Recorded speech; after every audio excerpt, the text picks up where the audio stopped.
ਬਲਦੀ ਅੱਗ ਤੇ ਆਪ ਖਲੋਂਦਾ, ਲੋਕੋ ਪਿਓ ਜਿਹਾ ਕੋਈ ਨਹੀਂ ਹੁੰਦਾ। ਨੇਰੀ ਮੀਂਹ ਤੂਫਾਨ ਨਹੀਂ ਵਹਿੰਦਾ, ਹੱਸ ਕੇ ਸਾਰੀਆਂ ਸਖਤੀਆਂ ਸਹਿੰਦਾ। ਬੱਚਾ ਵੇਖ ਨਹੀਂ ਸਕਦਾ ਰੋਂਦਾ, ਲੋਕੋ ਪਿਓ ਜਿਹਾ ਕੋਈ ਨਹੀਂ ਹੁੰਦਾ।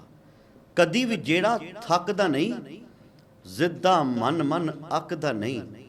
ਮੱਥੇ ਤੀੜੀ ਜ਼ਰਾ ਨਹੀਂ ਪਾਉਂਦਾ, ਲੋਕੋ ਪਿਓ ਜਿਹਾ ਕੋਈ ਨਹੀਂ ਹੁੰਦਾ। ਰੱਬ ਕੋਲ ਜਾ ਕੇ ਵੀ ਨਹੀਂ ਭੁੱਲਦਾ, ਯਾਦ ਕਰੋ ਤੇ ख्वाब 'ਚ ਆਉਂਦਾ। ਕਬਰ ਦੇ ਵਿੱਚ ਵੀ ਉਹ ਨਹੀਂ ਸੌਂਦਾ, ਲੋਕੋ ਪਿਓ ਜਿਹਾ ਕੋਈ ਨਹੀਂ ਹੁੰਦਾ। ਸਾਨੂੰ ਲਿਖਣ ਪੜ੍ਹਾਉਣ ਲਈ, ਸਾਡਾ ਕੱਲ ਬਣਾਉਣ ਲਈ, ਆਪਣੇ ਅੱਜ ਨੂੰ ਦਾਅ ਤੇ ਲਾਉਂਦਾ, ਲੋਕੋ ਪਿਓ ਜਿਹਾ ਕੋਈ ਨਹੀਂ ਹੁੰਦਾ। ਜਿਨੇ ਸਾਰਾ ਇਹ ਮੇਲਾ ਲਾਇਆ, ਉਹਨੇ ਵੀ ਪਹਿਲੇ ਇਹ ਪਿਓ ਹੀ ਬਣਾਇਆ। ਮਾਂ ਦਾ ਦੂਜਾ ਨੰਬਰ ਆਉਂਦਾ, ਲੋਕੋ ਪਿਓ ਜਿਹਾ ਕੋਈ ਨਹੀਂ ਹੁੰਦਾ। ਭਾਵੇਂ ਸੁੱਖ ਹਜ਼ਾਰਾਂ ਅੰਜੁਮ, ਪਿਓ ਦੇ ਨਾਲ ਹੀ ਬਹਾਰਾਂ ਅੰਜੁਮ। ਪਿਓ ਨਾ ਹੋਵੇ ਤੇ ਕੁਝ ਨਹੀਂ ਹੁੰਦਾ, ਲੋਕੋ ਪਿਓ ਜਿਹਾ कोई नहीं हुंदा। उदास रहने को अच्छा नहीं बताता है, कोई भी जहर को मीठा नहीं बताता है। कल अपने आप को देखा था माँ की आंखों में, ये आईना हमें बूढ़ा नहीं बताता है। ऐ अंधेरे देख ले मुंह तेरा काला हो गया, माँ ने आंखें खोल दी घर में उजाला हो गया। कुछ इस तरह से मेरे गुनाहों को वो धो देती है। माँ बहुत गुस्से में होती है तो रो देती है।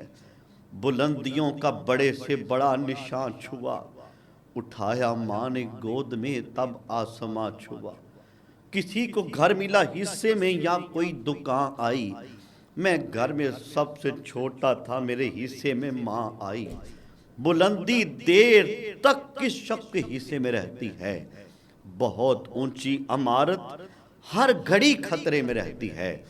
बहुत जी चाहता है कैदे जान से हम निकल जाएं, तुम्हारी याद भी लेकिन इसी मलबे में रहती है। और ये ऐसा कर्ज है जो मैं अदा कर नहीं सकता, मैं जब तक घर ना लौटूं मेरी माँ सजदे में रहती है। शगुफ्ता लोग भी टूटे हुए होते हैं अंदर से, बहुत रोते हैं वो जिनको लतीफ़े याद रहते हैं। रो रहे थे सब तो मैं भी फूट फूट के रोने लगा, वरना मुझको बेटियों की रुखसती अच्छी लगी। और खुदा ने ये सिफ्त दुनिया में हर औरत को बख्शी है, वो पागल भी हो जाएं तो बेटे याद रहते हैं। साडे घर विच छां हुंदी सी, वेड़े बैठी मां हुंदी सी। जिथे पैर सी ओदे लगदे, जनता वर्गी थां हुंदी सी। जो भी मनाना चाहुंदा सां मैं, कदी ना उठो ना हुंदी सी। ओंदा सुभावी रब वर्गा सी, जो मंगदा सी हां हुंदी सी। पुछदी रहिंदी सी रोटी दा, पुछदी रहिंदी सी रोटी दा।